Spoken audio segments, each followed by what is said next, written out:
Puji nama Tuhan, selamat pagi, salam sejahtera di dalam nama Tuhan Yesus Kristus. Pagi hari ini, hari yang luar biasa buat saya dan saudara. Kita yang ada di tempat ini maupun yang ada di rumah masing-masing, mari kita satukan hati kita. Kita mau masuk dalam hadirat Tuhan. Haleluya Yesus. Wow.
pagi Roh Kudus.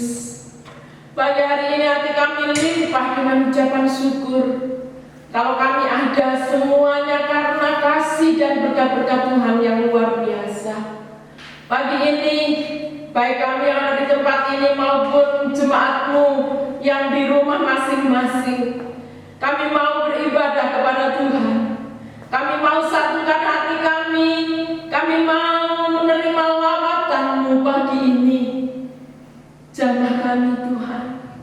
Roh Kudus, kuasai hidup kami pagi hari ini.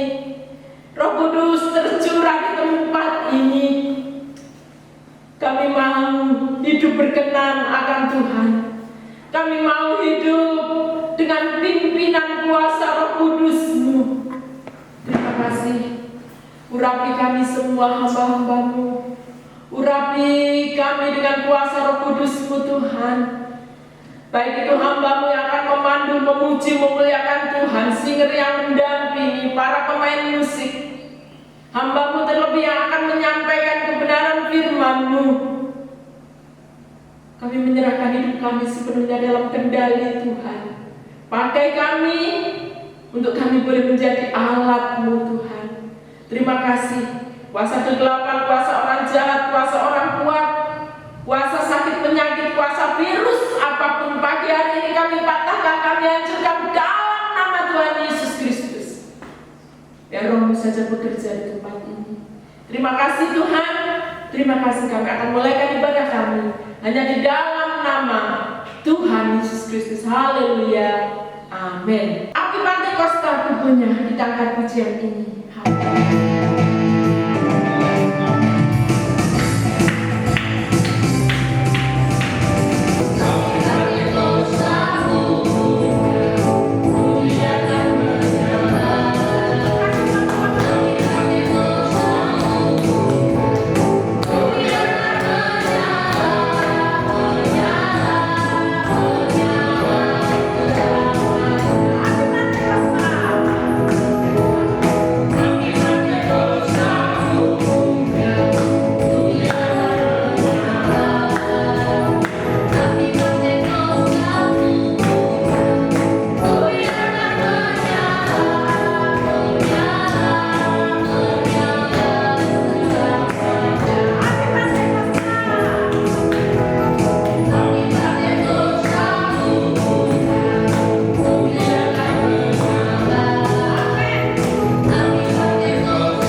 Mari saya mengajak saudara langsung dan membuka kitab Kisah Para Rasul pasal yang pertama, dan kita akan baca ayat yang ke-8. Kisah Rasul pasal 1 ayat yang ke-8.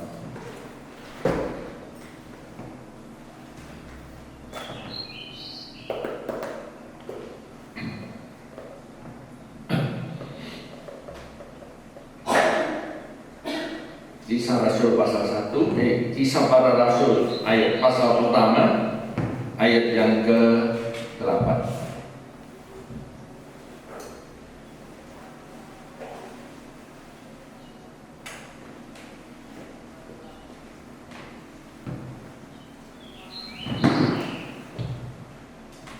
Sudah? Mari kita baca sama-sama. Dalam nama Tuhan Yesus Kristus, demikian bunyi firman Tuhan 2, 3. Tetapi kamu akan menerima kuasa kalau Roh Kudus turun ke atas kamu, dan kamu akan menjadi saksiku di Yerusalem dan di seluruh Yudea dan Samaria dan sampai ke ujung bumi. Amin. Puji Tuhan. Saudaraku, pagi ini kita akan melihat dan kita akan belajar bersama satu kata, yaitu takluk. Takluk. Kita lihat satu kata takluk ini. Kita akan belajar. Nah, saudara, tadi dalam Kisah Rasul 1 ayat 8 dikatakan demikian. Kamu akan menerima kuasa kalau Roh Kudus turun ke atas kamu. Sekali lagi, kamu akan menerima kuasa kalau Roh Kudus turun ke atas kamu. Nah, saudara yang dikasihi Tuhan, berbicara tentang kuasa, maka saya percaya kita semua tahu ya apa itu kuasa. Kuasa atau dalam bahasa Indonesia juga dikenal sebutan yang hampir serupa, yaitu otoritas. Ya. Kuasa atau otoritas itu artinya hampir sama. Namun, saudaraku, di dalam bahasa aslinya kuasa ini dituliskan dengan nama, dengan kata dunamis. Dunamis atau kratos, ya.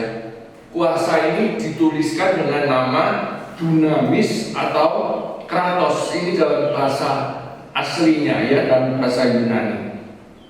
Nah, apa artinya dunamis atau kratos? Dunamis atau kratos itu adalah satu kekuatan yang sangat besar. Satu kekuatan yang sangat besar, itu dunamis. Kuasa atau kita kenal juga satu kekuatan yang meledak-ledak. Jadi kita punya kekuatan, tapi yang dituliskan dengan kuasa atau dunamis dalam Kisah Rasul 1 ayat 8 itu berbicara kuasa yang meledak-ledak, ya. Jadi kalau kita lihat satu ledakan, dua gitu. Nah, itulah dinamis, ya. Dan itu suatu kuasa yang besar. Kalau terjadi satu ledakan, entah itu bom, entah itu apa, saudara, itu maka dampaknya tentunya sangat besar, ya. Dulu waktu saya masih remaja, masih kecil umur, ya masih belasan tahun lah, sekitar 11-12 gitu. Biasa kalau mau apa itu? Hari apa itu suka petasan di hari raya. Di kampung saya tinggal itu biasa kalau hari raya bunyikan petasan. Buat tukang becak bunyikan petasan, orang penduduk kampung ya bunyikan petasan. Nah, nakalnya kalau dulu itu petasan itu waktu mau bunyikan ditutup sama kaleng. Jadi ini petasan ditutup sama kaleng, ya. Lalu dinyalakan sumbunya kan dia tidak langsung meledak, kalengnya ditutup. Sehingga ketika petasan itu meledak, bunyinya itu kencang sekali, buang gitu ya. Di sini kan juga ada. Kalau di Manggarai petasannya itu bambu. Biasanya bambu itu kasih nyala, bum, gitu saja teman. Ini kaleng kencang yang petasan. Dan saya tahu ketika petasan itu meledak, kalengnya itu lompat, terbang tinggi dan dia jauh sekali jalan. Itu jalan, ya. Itu bisa jarak 50 meter dia bisa ke sana karena petasannya besar. Nah, sehingga satu ketika waktu itu ada kejadian, ya ini saya alami sendiri. Waktu itu adik saya yang seorang hamba Tuhan juga tengah bermain di luar, ya, dan petasan itu meledak, kalengnya kena di kakinya adik saya, ya, luka lah. Untung jaraknya cukup jauh, jadi hanya luka, tapi lukanya cukup besar. Kalau dekat itu bisa patah. Nah, itulah gambaran tentang dunamis, satu kekuatan yang meledak-ledak, satu kekuatan yang bisa menimbulkan bukan hanya kekejutan, tapi menimbulkan juga perubahan atau dampak yang besar. Saudaraku yang dikasihi Tuhan, Kisah Rasul 1 ayat 8 di sana dikatakan, tetapi kamu akan menerima kuasa kalau Roh Kudus turun ke atas kamu. Saudara yang dikasihi Tuhan, kalau kita melihat kepada kitab Kejadian, coba saya mengajar saudara membuka kitab Kejadian. Kejadian pasal 1 ayat 27 sampai dengan 28. Kejadian 1 ayat 27 sampai 28. Saya bacakan ya. Maka Allah menciptakan manusia itu menurut gambarnya, menurut gambar Allah diciptakannya dia, laki-laki dan perempuan diciptakannya mereka. Allah memberkati mereka, lalu Allah berfirman kepada mereka, beranak cuculah dan bertambah banyak, penuhilah bumi dan taklukkanlah itu, berkuasalah atas ikan-ikan di laut dan burung-burung di udara dan atas segala binatang yang merayap di bumi. Saya mengajak saudara lihat ayat 28. Sekali lagi saya baca. Allah memberkati mereka, ya. Lalu Allah berfirman kepada mereka, beranak cuculah dan bertambah banyak, penuhilah bumi dan taklukkanlah itu. Saya mau saudara garis bawahi kata taklukkanlah itu. Ini adalah perintah, ini adalah kehendak Tuhan. Saat Tuhan menciptakan manusia pertama, yaitu Adam dan Hawa. Saudara, apa yang dikehendaki? Yaitu supaya mereka bertambah banyak, memenuhi bumi dan taklukkanlah itu. Jadi manusia pertama, dan saya percaya juga keturunannya, memegang satu perintah Tuhan untuk menaklukkan bumi, ya, menguasai bumi, ya, menaklukkan, menguasai bumi. Tadi saya bilang kita akan lihat kita belajar pagi ini tentang kata takluk. Ya, di sini ada takluk. Saudara, dengan kata lain, kalau kita lihat Kejadian 1 ayat 28, Allah menghendaki supaya manusia menjadi seorang penakluk, menjadi seorang penguasa, penakluk, bukan yang ditaklukkan. Jadi Tuhan menghendaki saudara dan saya menjadi seorang penakluk, seorang pemenang, seorang yang menguasai, seorang penguasa, bukan ditaklukkan, bukan mengalami kekalahan. Ini kehendak Tuhan yang pertama. Mengapa saudara? Tuhan kok menghendaki ini? Sebab kita tahu sejarah kejatuhan Lucifer, sejak dia memberontak kepada Allah, maka Lucifer dibuang ke bumi ini oleh Tuhan. Dengan kata lain, Lucifer menguasai bumi. Setan menguasai bumi. Bukan hanya bumi saja, seluruh isinya setan kuasai. Sebab setan ini adalah seorang malaikat, saudara tadi. Dia punya kuasa yang besar. Yang kedua, saudara perlu tahu, Allah menciptakan bumi dengan seluruh isinya. Tujuannya apa? Tujuannya supaya bumi dan seluruh isinya ini mempermuliakan nama Tuhan. Jadi Tuhan menciptakan bumi seluruh isinya, tujuannya supaya bumi dengan seluruh isinya ini mempermuliakan nama Tuhan.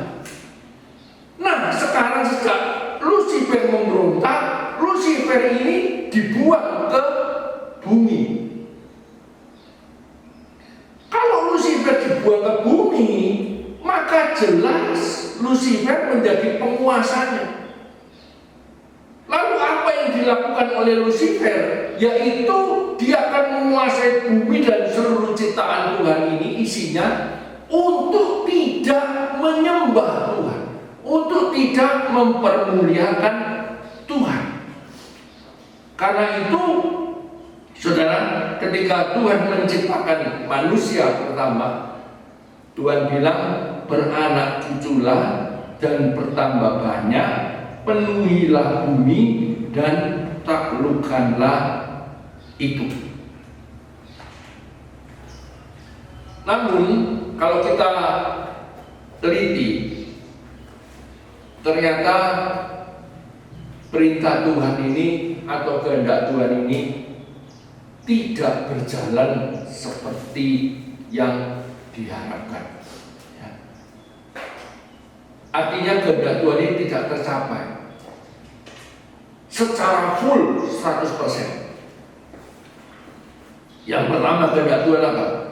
Beranak cucu dan bertambah banyak. Tercapai enggak? Tercapai. Manusia tambah banyak di dunia ini, ya. Saking banyaknya dulu ada program keluarga berencana.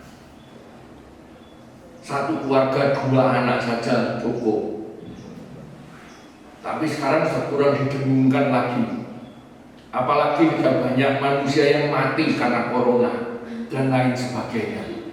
Jadi boleh beranak banyak, ya.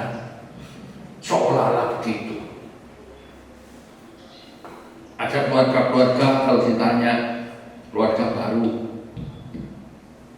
mungkin tidak usah ditanya antara suami istri yang baru. Mereka kalau bercengkrama tanya, Kita bisa punya anak berapa ya? Yang satu, dua saja cukup. Anjuran pemerintah, satu laki, satu perempuan. Dunia sudah sulit ini, ekonomi sulit. Jangan punya anak banyak-banyak. Nanti mau kasih makan apa? Dua cukup, satu perempuan, satu laki-laki. Amin. Ya.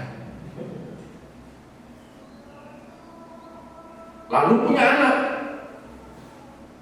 Anak pertama laki-laki. Wah, laki-laki. Puji Tuhan. Bangga. Dibesarkan, mulai ikut program keluarga berencana, direncanakan mungkin nanti tahun ketiga atau tahun keempat atau tahun kelima anak yang kedua lahir. Anak kedua lahir, pas tahun keempat keluar lagi laki-laki. Wah, kok laki-laki? Bahaya ini. Kalau di Manggarai ini laki-laki terus, bayar belis terus. Iya kalau kami, kapan terima belisnya? Jadi rencana yang dua tadi itu berubah supaya dapat anak perempuan. 3 tahun kemudian punya anak, keluar lagi laki-laki, mati sudah 3. Besok kalau saya tua siapa yang merawat saya laki semuanya? Ayo mah, kita bikin lagi.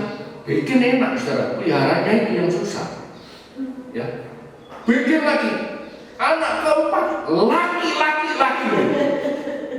Mau stop atau berhenti? Terus. Saya nggak nyinggung orang yang punya anak banyak loh, anak saya juga banyak saudara. Ya. Karena belum dapat perempuan kejar terus sampai dapat anak perempuan. Atau sebaliknya, anak pertama perempuan, anak kedua perempuan. Wah, tidak ada generasi penerus. Hilang marga saya. Bikin anak laki-laki. Anak ketiga perempuan lagi. Semua. Saudara lihat, ya. Mereka berhasil dari perintahnya Tuhan, beranak cuculah dan bertambah banyak. Berhasil tidak saudara? Berhasil. Bilang beranak cuculah, anak satu laki-laki, anak satu perempuan. Enggak loh. Cuman beranak cucu dan bertambah banyak. Penuhilah bumi. Berhasil. Yang kedua, saya lompat dulu. Dan taklukkanlah itu, sekarang saya lompat. Berkuasalah atas ikan-ikan di laut dan burung-burung di udara dan atas segala binatang yang merayap di bumi. Ini kehendak Tuhan yang nomor 3 ya. Saya lompat dulu nomor 2. Berkuasa atas ikan-ikan di laut dan burung-burung di udara dan atas segala binatang yang merayap di bumi. Berhasil tidak? Berhasil. Ya. Ikan apa saja tidak ditangkap, tidak dimakan. Mulai dari yang paling kecil, ipung, lore, tembang, lajam, sampai tongkol, sampai ikan hiu, sampai ikan paus, habis semua. Ya, dimakan. Benar ini saudara. Kalau saudara sering ke pasar belanja ikan, terkadang di pasar sini ini ada jual ikan hiu. Ya, ada. Ada yang lumayan, ada yang baru anakan. Saya sering kali tawari. Hiu pak. Hah? Hiu dimakan. Saya ini juga gak kepingin ya rasanya ikan hiu itu ya. Tapi bisa dipotong-potong Ustaz. Tapi saya tidak berani beli. Saya tanya dulu, bagaimana rasanya ini? Kalau satu bilang, enak pak, besar, dagingnya besar pak. Yang lain enak, amis kok. Baunya hiu itu amis kok. Jadi saya tidak pernah beli. Tapi ada ikan hiu. Satu ketika ada, dapat ikan paus kecil, saudara tahu di Lembata, ya di Flores yang paling timur, itu tiap tahun ada perburuan ikan paus. Jadi tiap tahun ikan paus itu keluar ke permukaan dan dia diburu sama penduduk Lembata. Diburu untuk apa? Untuk dimakan, untuk diambil minyaknya. Dan penduduk Lembata ini hidup karena ikan paus. Saya melihat videonya di YouTube. Wah, keluar banyak berapa kapal cari ikan paus. Kalau dapat satu tuh, satu kampung itu lebih, saudara. Makan itu udah habis. Dan dari berburu ikan paus, mereka bisa kirim anaknya untuk sekolah di luar pulau sampai ke Jawa dan lain sebagainya. Jadi saudara, ini berhasil, ya. Ikan dari yang paling kecil sampai paling besar habis. Apalagi kalau bicara burung. Burung ini lebih kecil. Sekarang orang ada senapan angin. Wah, semua bukan senapan. Tembaki burung sana sini. Ya, kadang-kadang kalau sudah dapat korbannya itu lampu di jalan di depan, kacanya ditembak. Nah, ini loh saudara, berhasil. Tapi kita kembali ke yang nomor 2. Perintahnya Tuhan apa? Taklukkanlah itu. Menurut saudara ini berhasil enggak? Ini berhasil enggak? Kata taklukkan. Hah? Berhasil? Tapi berhasil enggak? Ibu Eri? Berhasil. Berhasil untuk beranak cucu, berarti dia bisa menaklukkan. Berhasil untuk menguasai ikan, betul. Tapi kata taklukkan ini, tadi saya sudah singgung, bumi ini sekarang dikuasai oleh yang namanya Lucifer. Di satu sisi secara jasmani memang berhasil, tapi di sisi yang lain tidak berhasil atau kurang berhasil. Ini yang perlu kita sadari, ya. Kita kembali ke ayat nas kita. Kisah Rasul pasal 1 tadi, ayat yang ke-8 berkata demikian, tetapi kamu akan menerima kuasa kalau Roh Kudus turun ke atas kamu, dan kamu akan menjadi saksiku di Yerusalem dan di seluruh Yudea dan Samaria sampai ke ujung bumi. Nah, ini yang kita lihat, ya, bahwa keberhasilan melakukan kehendak Tuhan itu tidaklah 100%. Berapa banyak orang-orang Kristen, orang-orang percaya yang bisa menjadi saksi, dalam arti kata berani memberitakan Injil kepada siapa saja, kepada keluarganya, kepada tetangganya, kepada teman-temannya. Berapa banyak? Berapa persentase orang-orang Kristen yang berani menyampaikan kebenaran? Nah, saudara, dan saya mau katakan, saudara, Tuhan memberikan perintah dalam Kisah Rasul 1 ayat 8 tadi bukan hanya kepada saya sebagai seorang pendeta, bukan hanya kepada pelayan, tapi memberikan perintahnya ini kepada semua umat Tuhan untuk menjadi saksi. Saya percaya orang-orang yang percaya kepada Tuhan, orang-orang yang sudah menjadi murid Tuhan, paling tidak ada sebagian walaupun kecil di dalam kehidupannya yang tidak ditaklukkan oleh dunia dan seluruh isinya. Paling tidak, walaupun cuma kecil. Mari pagi ini saya mengajak saudara mengkoreksi diri kita masing-masing. Kita tanya dalam diri kita ya, kita tanya kepada diri kita. Apakah kita ini sebagai orang Kristen? Apakah kita ini sebagai jemaat GBPS Nagiri Ruteng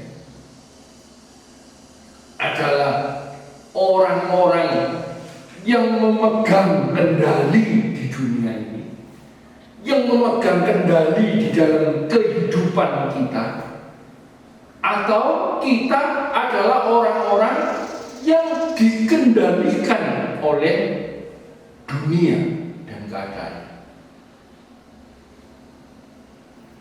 Sekali lagi, apakah kita ini menjadi seorang penguasa, penakluk, pemegang kendali, atau kita orang yang dikuasai, orang yang ditaklukkan, orang yang dikendalikan oleh seluruh keadaan dunia?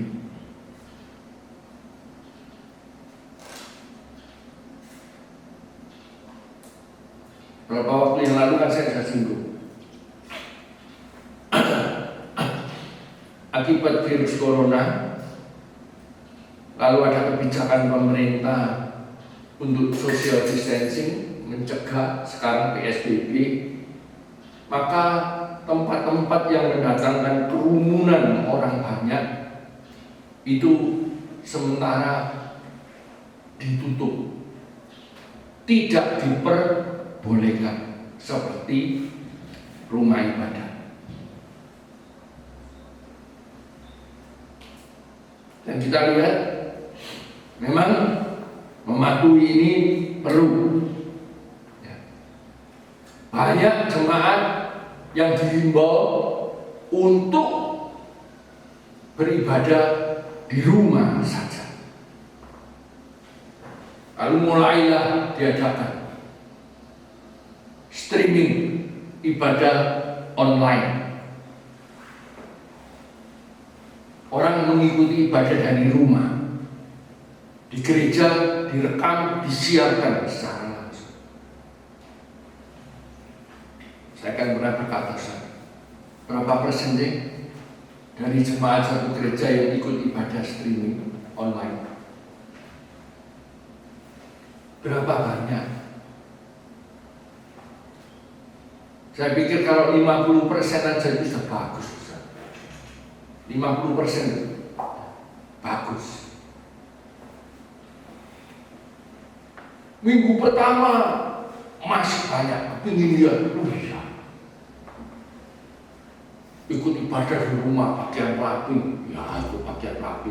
Semua keluarga kumpul depan TV, lihat, wah, waktu pujian nyanyi dia berdiri, waktu dengarkan firman Tuhan, baca Alkitab, ya, pertama, minggu pertama. Minggu kedua, masih semangat, wih luar biasa ya, ternyata enak juga, kita nggak usah repot-repot, terlambat sedikit nggak apa-apa. Ya toh? Ibadah jam 8, ikutnya mulai jam 8, seperempat, setengah 9, nggak ada yang tahu. Kalau di gereja, datangnya terlambat, gembala pasti ngomel. Saya tanya, kenapa nggak ikut? Dengan dokter Bani Papai, loh, alasan mulai lagi, Ustaz. Ya. Ini anak saya, Ustaz. Ini loh, saudara. Pertanyaannya, kita adalah seorang pengendali, penguasa, atau kita orang yang dikendalikan oleh dunia ini?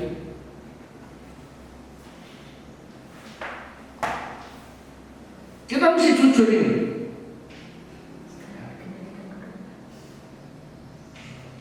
Dan Tuhan tahu ini. Kalau saya saja tahu, apalagi Tuhan lebih tahu.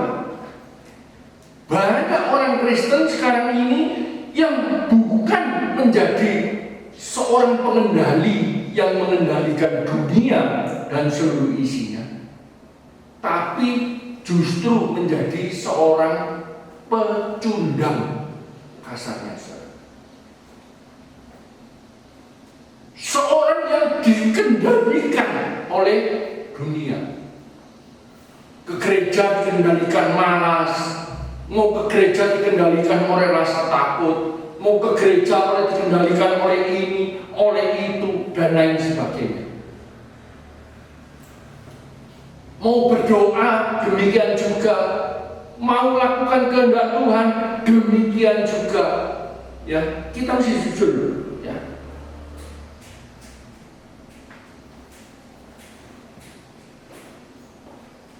Tidak usah jauh-jauh lah, dinafiri saja. Pertama saya bilang jangan takut, iya, masih banyak yang datang. Jangan takut, masih banyak. Tambah lama tambah sedikit, tambah lama tambah sedikit, tambah lama tambah sedikit, termasuk pelayan pun sedikit. Pelayan, saudara. Dan saya sering kali ngomong, pelayan dalam satu gereja itu posisinya lebih tinggi dari jemaat, statusnya lebih tinggi dari jemaat. Lah kalau pelayan saja noe-noe, jemaatnya bagaimana? Noe sekali.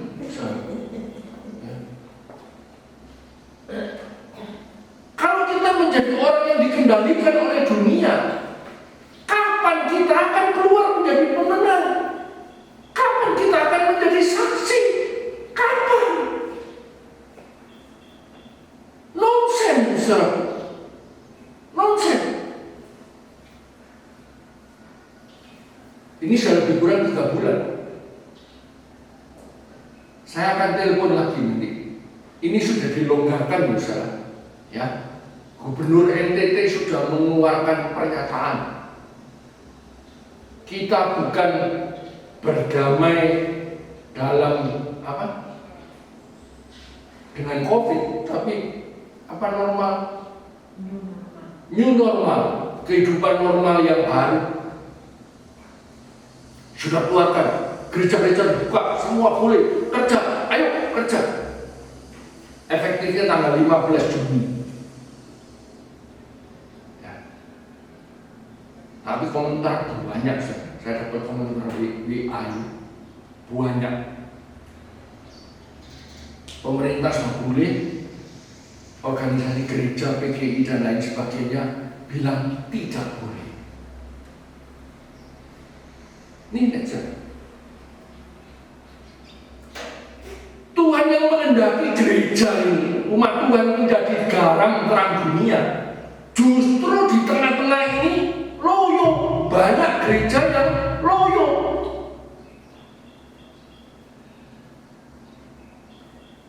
Banyak. Kenapa? Karena takut. Saya berkata saya akan lihat di nafiri saja nanti. Ya. Ini akhir bulan Mei, tinggal 2 minggu lagi. Cepet kok. Nanti 15 Juni berapa banyak sih yang datang? Pertama banyak atau tetap? Saya mau lihat dan saya tidak akan marah. Terserah, karena itu tiap orang. Tapi pagi ini saya mau berkata kepada saudara. Saudara, Tuhan tidak mengendaki saudara sebagai seorang pecundang. Tuhan tidak mengendaki saudara dan saya menjadi seorang yang dikendalikan oleh dunia. Tapi saudara dan saya, Tuhan kehendaki sebagai orang yang memegang kendali atas dunia ini. Bukan berarti saudara harus jadi seorang pejabat, bukan berarti saudara harus menjadi seorang yang berilmu tinggi. Tidak. Tapi dunia dengan seluruh isinya ini tidak bisa mengendalikan.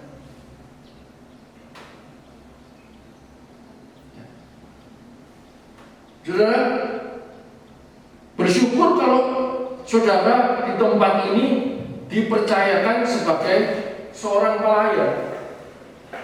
Karena saya melihat kualitas saudara.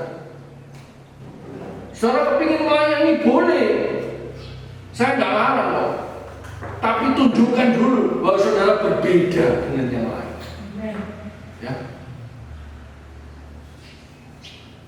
Kemarin saya nasihati pelayan. Ingat, peraturan belum berubah. Ibadah setengah 8, pelayan jam 7:15 sudah datang berdoa. Tapi itu Jumat, saudara. Ini Minggu, baru 2 hari. Satu datang setengah 8 lewat 10, satu datang jam 8 kurang 1/4. Saya pikir jam ini terlalu cepat. Memang saya sengaja cepatkan. Tapi rupanya nggak tahu kemarin siapa yang putar, tahu Sino atau Yosua atau Ibu Gembala. Ini sudah dilambatkan lagi, Pak. Bahkan ini lebih lambat dari jam normal. Ini jamnya sekarang 9 kurang 5. Itu masih jam 9 kurang 8. Ya.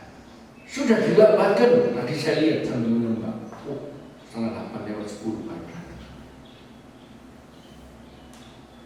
Saya tidak pernah kritik loh ya. Tapi saya tanya, ini pemegang kendali atau dikendalikan? Halo? Hah? Pemegang kendali atau dikendalikan? Masalah kecil. Mari saya mengajak saudara sekarang membuka Injil Matius pasal 6.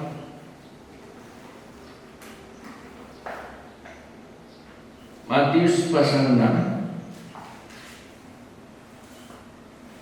ayat 25.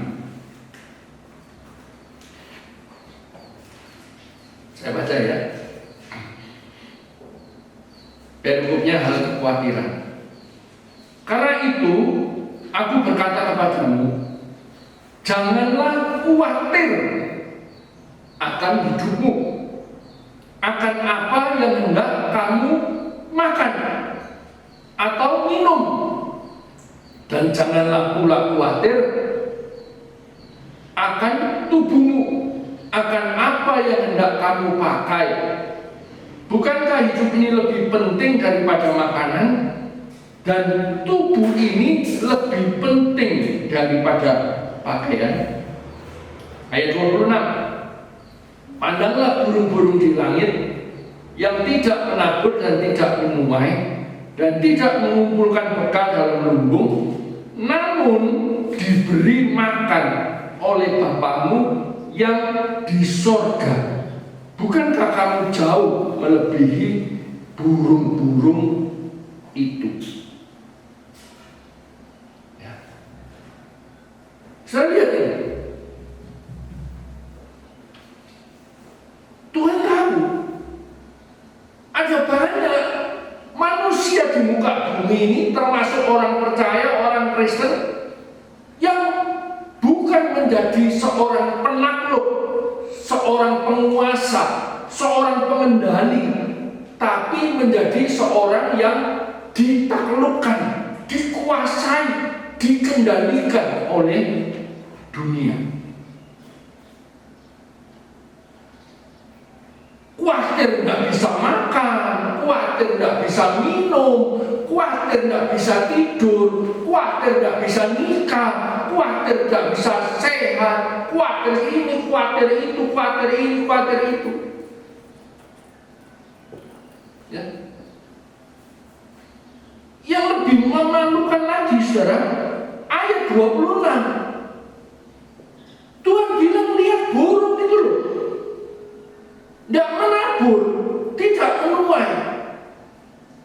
tidak pernah mengumpulkan bekal. Berarti saya mau berkata kepada saudara, maaf kalau perkataan saya ini agak keras. Orang-orang yang dikuasai oleh dunia, siapapun itu, kehidupannya jauh lebih menyedihkan daripada kehidupan burung-burung di langit. Amin. Ya. Kalau kita khawatir penyakit, khawatir ini, khawatir itu, burung itu nggak pernah khawatir, saudara. Betapa memalukan kita sebenarnya kalau ayat ini kita ngerti. Kita ini bukan hanya disindir oleh firman Tuhan. Pagi ini kita ditempeleng sama firman Tuhan. Malu, saudara. Apalagi ini kalau jemaat DPPS Nabiri. Wih, malu kuda. Ya. Ayo, saudara. Tuhan ketika menciptakan manusia pertama, Adam dan Hawa, diciptakan dari apa? Tanah liat, digumpal bentuk manusia. Setelah Tuhan menciptakan Adam dan Hawa, menciptakan Adam dulu, apa kemudian yang dilakukan oleh Tuhan? Firman Tuhan katakan Tuhan menghembusi dengan nafasnya. Saudara, nafasnya Tuhan loh, nafas yang terus ada, kehidupan kekal itu dihembuskan kepada Adam. Artinya yang terbaik itu diberikan kepada Adam. Karena itu kalau Tuhan beri perintah taklukkan itu tidak salah. Tuhan sudah mempersiapkan, dikasih nafasnya dulu. Artinya dalam manusia ini ada roh Allah, ada kuasa yang besar, ada yang sesuatu yang lain. Ini diberikan oleh Tuhan. Jadi saya mau berkata pagi ini, saudara ingat ini, saudara dan saya ini bukan sembarang-sembarang. Di antara seluruh ciptaan Allah, kita manusia ini yang paling luar biasa. Sebab apa? Kita punya nafas Allah. Kita diberikan kehidupan oleh Allah. Jadi kalau sekarang ini saudara menjadi seorang manusia yang cengeng, seorang manusia yang dikuasai dunia, salah besar. Makanya saya katakan keadaan orang yang demikian ini tidaklah lebih daripada seekor burung. Bingung besok mau makan apa, bingung besok mau pakai pakaian apa, bingung besok mau bagaimana. Burung itu tidak pernah bingung. Setelah dia mau terbang kemana, mau hujan, mau apa, besok mau kehujanan mati pun dia terus terbang. Saya belum pernah dengar. Ya, kalau hujan burung, ayo, berteduh, supaya kita besok tidak mati. Saya tidak pernah dengar suara burung. Ya. Tapi itu burung, saudara lihat. Saudara pernah dapat burung ini punya rumah enggak yang hidup di alam bebas ini? Hah? Pernah ketemu rumahnya burung situ? Enggak pernah. Loh kalau malam enggak kesini. Ya kedinginan pasti wong dingin. Ya. Tapi hidupnya ya. Kalau Tuhan tahu pelihara burung, kalau Tuhan tahu mendandani bunga yang di padang hari ini mekar indah, besok mati layu dibuang, dibakar dalam api, apalagi saudara dan saya, kita ini jadi diberi nafas kehidupan. Jangan kita menjadi seorang pecundang, tapi kita harus jadi seorang pemenang. Jangan dunia, dikuasai oleh dunia, tapi adalah kita menjadi penguasa. Kalau kita tidak pernah jadi penguasa dunia, bagaimana kita bisa mempersembahkan dunia dan seluruh isinya ini untuk kemuliaan Tuhan? Tidak bisa. Kita harus menjadi seorang penguasa. Nah, ini contoh, ya. Jadi, saudara lihat bagaimana dunia akhir zaman ini begitu luar biasa, ya. Bukan otoritas Allah yang ada dalam hidup kita, yang sudah diberikan kepada kita, yang menguasai, tapi kita ini takluk. Nah, saudaraku yang dikasih Tuhan, kalau hal ini terjadi, maka kita bisa bayangkan bagaimana rusak dunia, bagaimana rencana dan kehendak Tuhan waktu menciptakan manusia ini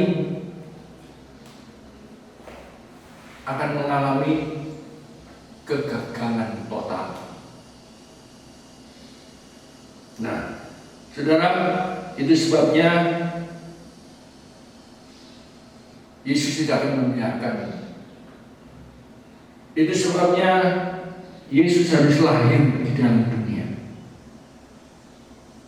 Dia harus mengingatkan kembali, memperbaharui pengajaran-pengajaran, menyampaikan sendiri. Kemudian dia harus mati disalib akibat dosa. Konsekuensi harus dia pikul. Tapi dia bangkit pada hari ketiga. Dan saat ini memang dia sudah di surga, tapi dia tidak meninggalkan saudara dan saya sendirian. Amin. Kematian Yesus di kayu salib dan kebangkitannya pada hari ketiga itu adalah bukti bahwa dunia tidak bisa menguasai dia. Itu juga yang harus menjadi bagian milik hidup kita. Kita bukan lagi hamba dosa, tapi kita adalah orang-orang merdeka. Kita adalah hamba kebenaran. Amin. Kisah Rasul pasal 2.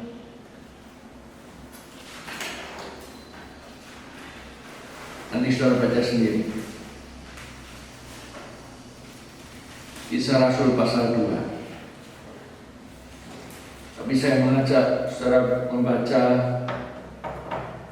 ayat yang pertama dulu, ya. Kisah Rasul pasal 2.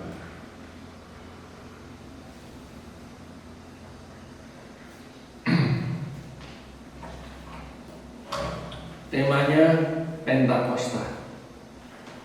Ketika tiba hari Pentakosta, semua orang percaya berkumpul di satu tempat. Tiba-tiba turunlah dari langit satu bunyi seperti tiupan angin keras yang memenuhi seluruh rumah di mana mereka duduk. Dan tampaklah kepada mereka lidah-lidah seperti nyala api yang bertebaran dan hinggap pada mereka masing-masing. Maka penuhlah mereka dengan Roh Kudus.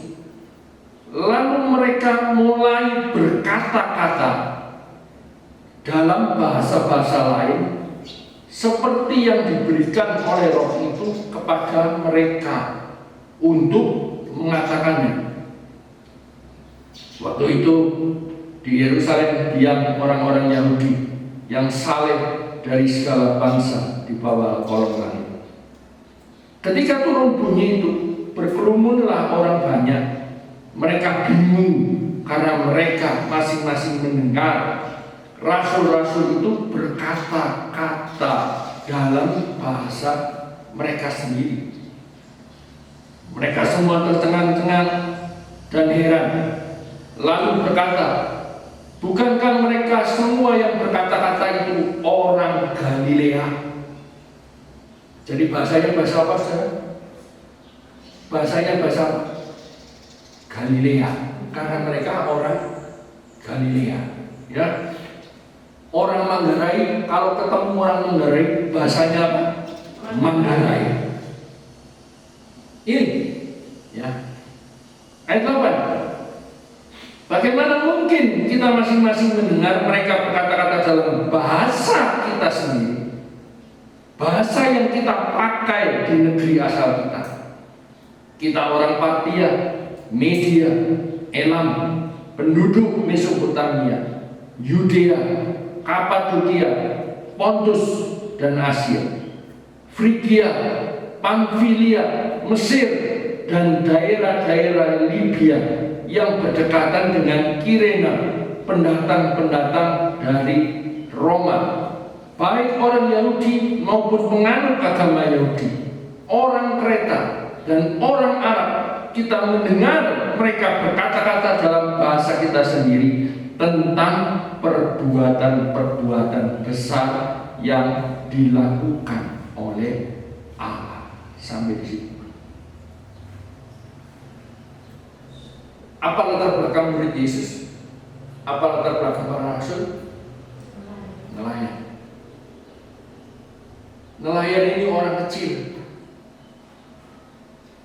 Mungkin nelayan ini tidak makan sekolahan, tidak pernah sekolah. Kalaupun sekolah mungkin hanya tingkat SD, SMP.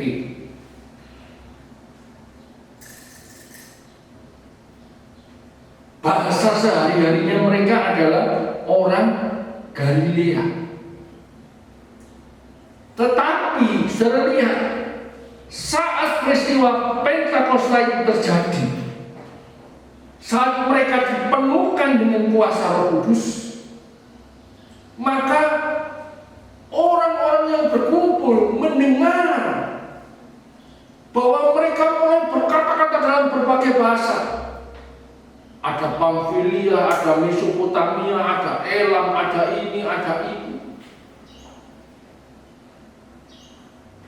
Ini loh, saudara. Sehingga kalau mereka hanya punya bahasa Galilea, maka berita Injil itu tidak pernah sampai ke orang-orang yang tidak mengerti bahasa Galilea. Karena itu Tuhan kirim Roh Kudus untuk memenuhi hidup mereka, dan mereka mulai berkata-kata dalam berbagai macam bahasa. Saudara, ya, jadi kendala-kendala itu hilang. Segala ketakutan, kekhawatiran itu hilang.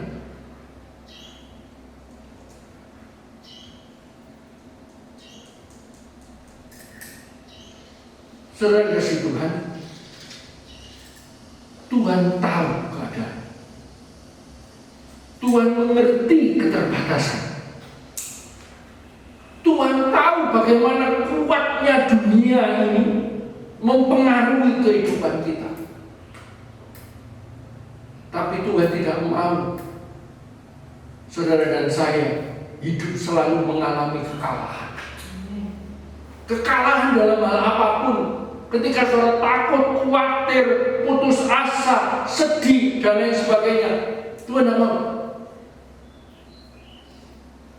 Lalu bagaimana caranya? Kita khawatir tidak punya uang untuk beli makan besok. Karena kita kerja keras. Kerja keras belum terima gajian, besok beras habis. Lalu kita sedih, putus asa. Apalagi sampai nekat bunuh diri. Itu Tuhan tidak mau. Tuhan mau saudara dan saya mengalami kemenangan. Amin. Amin. Amin. Karena itu saudara harus punya kekuatan. Kita harus punya kekuatan yang di atas kekuatan dunia. Saudara punya banyak uang, oke. Saudara bisa beli ini, saudara berkhawatir makan, minum, hidupmu, pakaianmu. Tapi kalau sudah kayak gini, uang pun tidak ada artinya. Bisa habis dalam sekejap. Saya membaca berita-berita di media sosial. Sekarang artis-artis itu yang punya uang M-man, naiknya mobil mewah, sekarang mulai bingung, nggak bisa bayar hutang. Loh, punya uang M-man ternyata hutangnya ya banyak, saudara. Kok aneh? Ya. Saya punya hutang, tapi saya nggak pernah pegang uang M-man. Jutaan saja hanya pegang lewat ini saja. Uangnya M-man loh, kalau ada di benak kita, uang M-man itu kan, wah ini hidupnya senang. Iya toh? Ya Bu Eri. Bu Eri sekarang bangun rumah. Sudah selesai Bu Eri? Sudah selop atas. Oh sudah selop atas. Masih punya persediaan uangnya. Ya. Kenapa kok ya? Ya panjang sekali.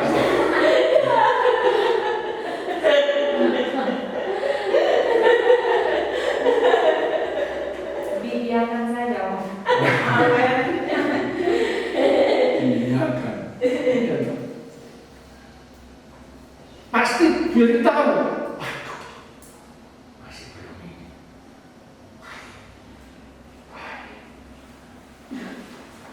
Logis itu logis, saudara. Logis. Kita nggak bisa mengatasi. Tuhan tahu kok. Ya. Mengakhiri firman Tuhan pagi ini, saya mau saksi sedikit kepada saudara. Saya katakan, saya lihat yang datang, lama-lama sedikit. Nah saya mungkin supaya saudara kasih kolektor banyak loh ya, enggak. Tapi kalau saudara tergerak rumah ngasih persembahan banyak, puji Tuhan, Tuhan memberkati. Berapa?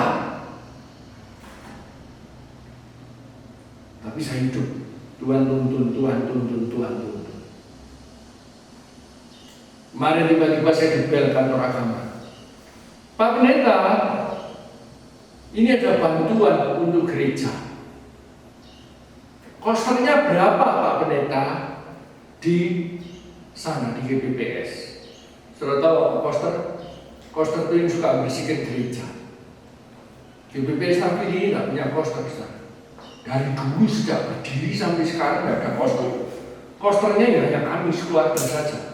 Bersih sendiri, ngepel sendiri, sikat kamar mandi sendiri, cuci sendiri, bersih kebun sendiri. Kalau disuruh orang bersih kebun ya bayar. Kita tidak ada koster.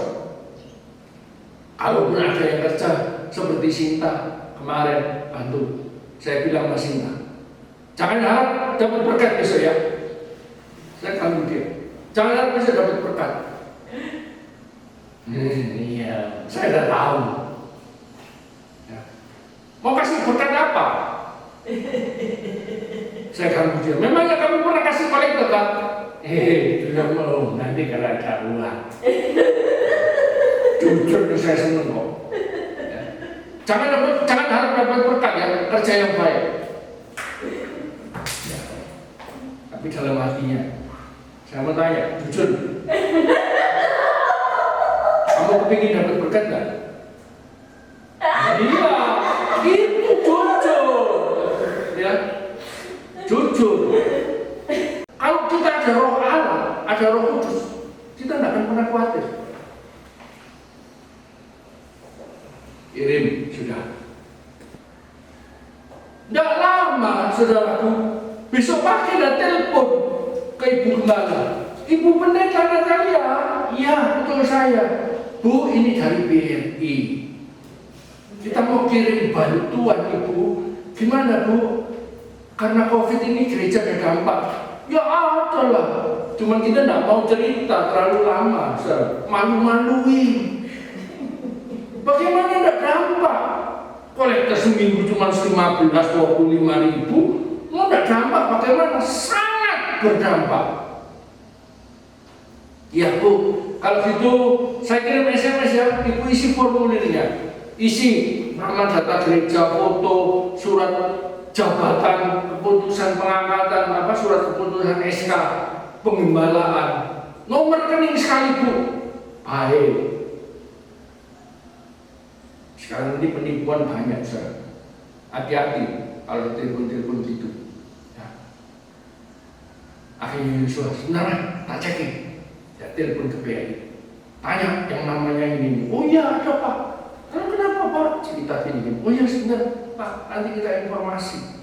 Tanya sebentar lagi CEO-nya baik. Oh iya, betul Pak.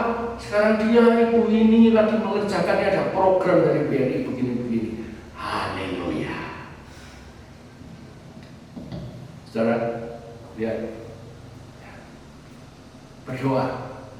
Amin. Saya nggak tahu jumlahnya berapa. Saya tiap pagi berdoa, Tuhan tahu pergumulanku, Tuhan tahu bebanku, Tuhan tahu apa kewajiban yang harus aku selesaikan. Hanya kepadamu Tuhan berharap. Saya punya hutang harus saya selesaikan, harus saya bayar. Saya punya kewajiban untuk bayar asuransi. Tuhan tahu, saya yang berdoa. Lalu sebentar lagi dia SMS di HP Gembala. Ibu, ini nomor rekeningnya sudah tidak aktif ya. Memang mati saudara. Sudah sekian bulan tidak pernah saya story kok. Apa yang mau dipakai untuk nyetor? Masa mau nyetor 10.000 kan malu-malui saudara. Nanti Bu, hari Selasa ya, tolong Ibu, saya bantu 100.000 saja Bu, Ibu setorkan supaya ini aktif. Haleluya. Amin. Amin. Mau ikut mencicipi berkat Tuhan? Amin. Boleh. Nanti hari Selasa saya bagi, jangan takut. Biarpun satu orang hanya 5.000, pokoknya ikut makan.